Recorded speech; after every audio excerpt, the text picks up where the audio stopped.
परम पूज्य आचार्य गुरुवर के चरणों में प्रणाम करते हुए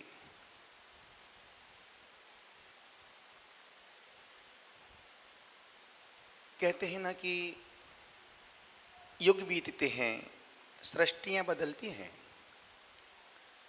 दृष्टियों में भी परिवर्तन आता रहता है। कई युग दृष्टा जन्म लेते हैं, अनेकों की सिर्फ स्मृतियां शेष रह जाती हैं, लेकिन कुछ व्यक्ति अपनी अमर गाथाओं के माध्यम से चिरस्थायी यादें छोड़ जाते हैं। उन्हीं महापुरुषों के जीवन का इतिहास स्वर्णिम अक्षरों से लिखा जाता है, रचा जाता है,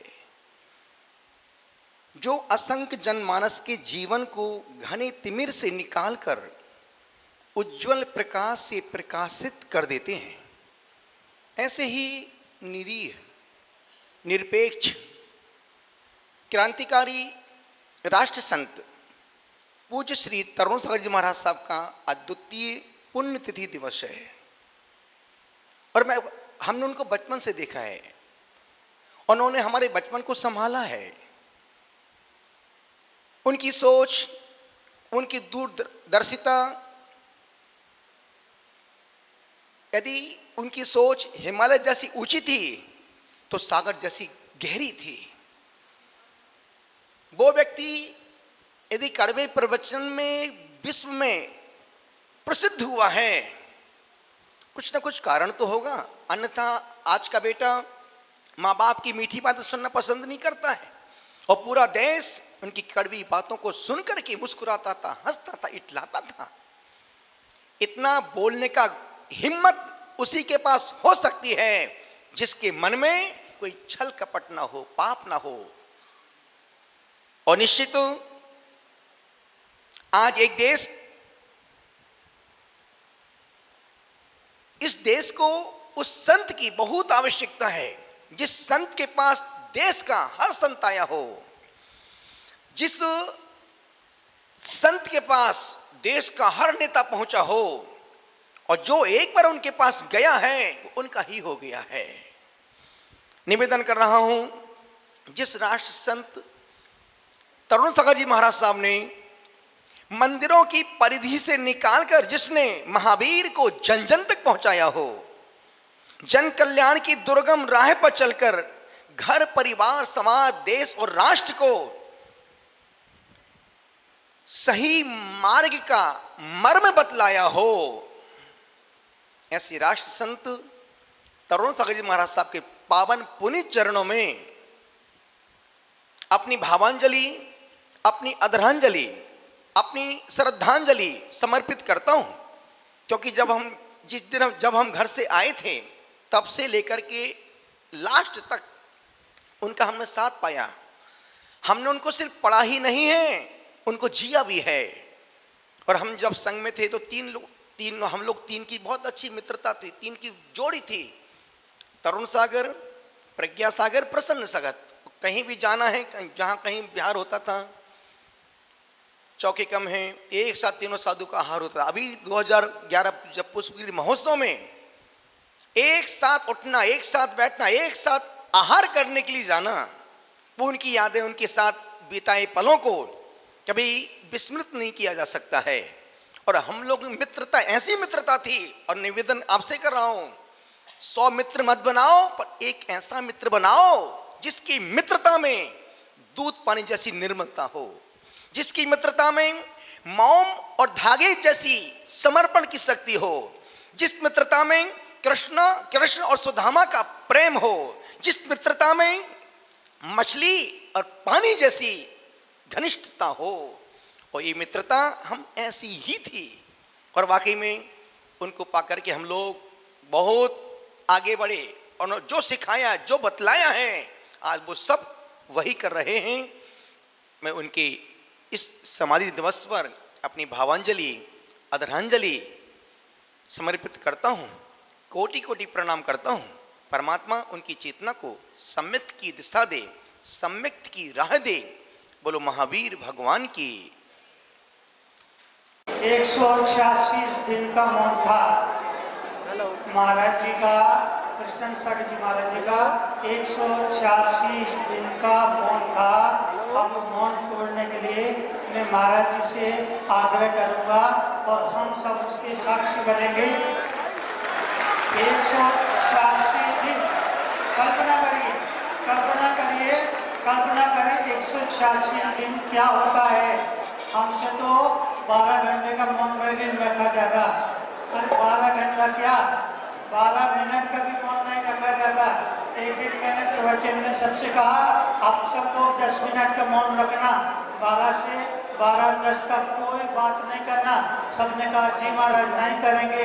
प्रवचन खत्म हुआ, सब अपने अपने घर गए। 12:05 पे एक भाई का फोन आ गया मोबाइल पर। उसने मोबाइल निकाला, मोबाइल ऑन किया और बोला 10 मिनट बाद फोन करना, अभी मेरा मौन चल रहा है। ये अपना हाल है। लेकिन महाराज जी ने 186 दिन का मौन रखा। आप सोचिए कितना कठिन है, कितना कठिन है।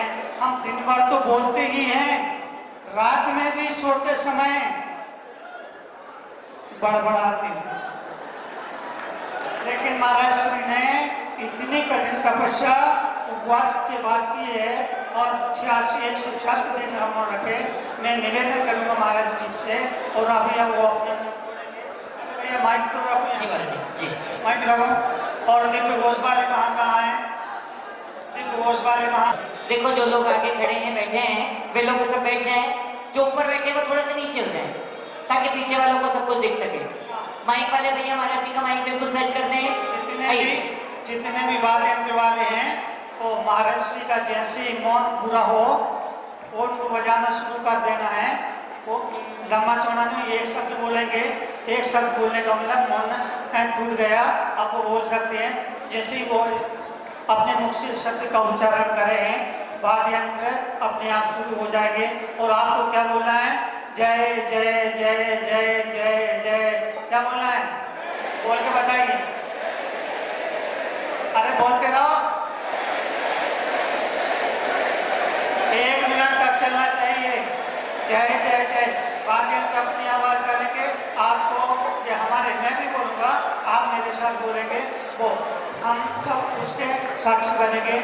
मैं परम पूज्य महातपस्वी, मैं परम पूज्य महातपस्वी,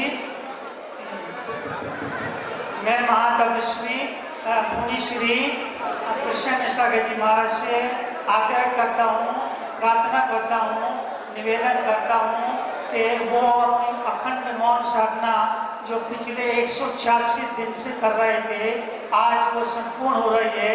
मेरा आग्रह है, मेरा निवेदन है महाराज जी से कि आज वो अपना मौन खोले और सब भक्तों को अपना आशीर्वाद प्रदान करें। महाराज श्री कृष्ण सागर जी महाराज सुनिए, पहले मौन खोलने दो, पहले मौन खोलने दो, उसके बाद आप सब करिएगा। महाराज श्री देखिए, इतने दिनों की मौन साधना थी, आवाज नहीं निकल रही है, स्वाभाविक है। 186 दिन, बाप रे बाप। महावीर स्वामी ने 365 दिन का मौन रखा था और मुनि श्री कृष्ण सागर जी महाराज ने 186 दिन का मौन रखा है। अपने आप में ये इतिहास। महाराज श्री केवल एक शब्द बोल करके अपना मौन बोल दीजिए। अब एक शब्द बोल देंगे, हम सब स्वीकार करेंगे आपने अपना मौन खोल लिया है और आप अखंड मौन की जो साधना थी वो आज संपूर्ण हो रही है। महाराज श्री कृष्ण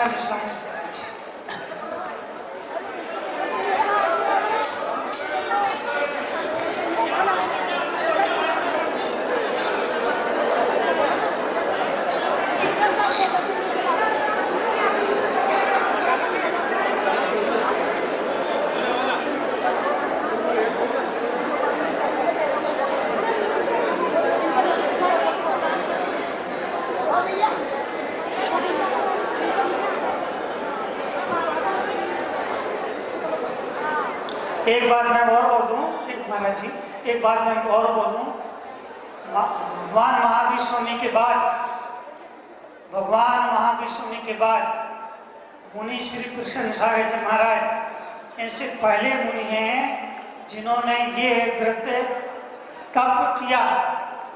यद्यपि आचार्य शांति सागर जी महाराज ने भी ये व्रत किया था, आचार्य श्रीमती सागर जी महाराज जी ने भी ये निष्कीर्ण व्रत किया था, और भी अन्य संतों ने साधुओं ने ये निष्कीर्ण व्रत किया है। लेकिन मुनि श्री कृष्ण सागर जी महाराज का मैं प्रथम इसलिए बोल रहा हूँ कि उन्होंने व्रत किया था, इसी तरह उपवास किए थे, लेकिन व्रत किया था, लेकिन उन्होंने मौन नहीं रखा था।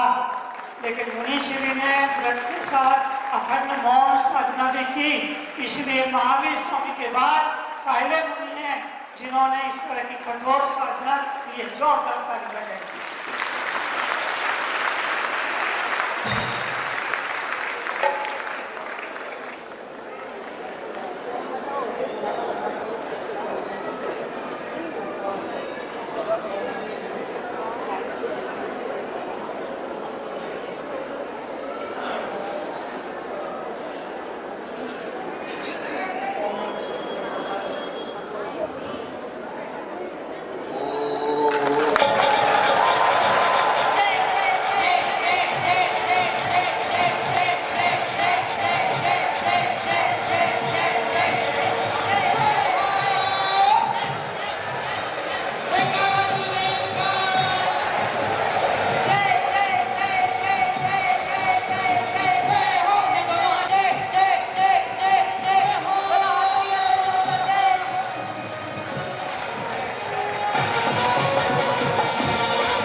माइक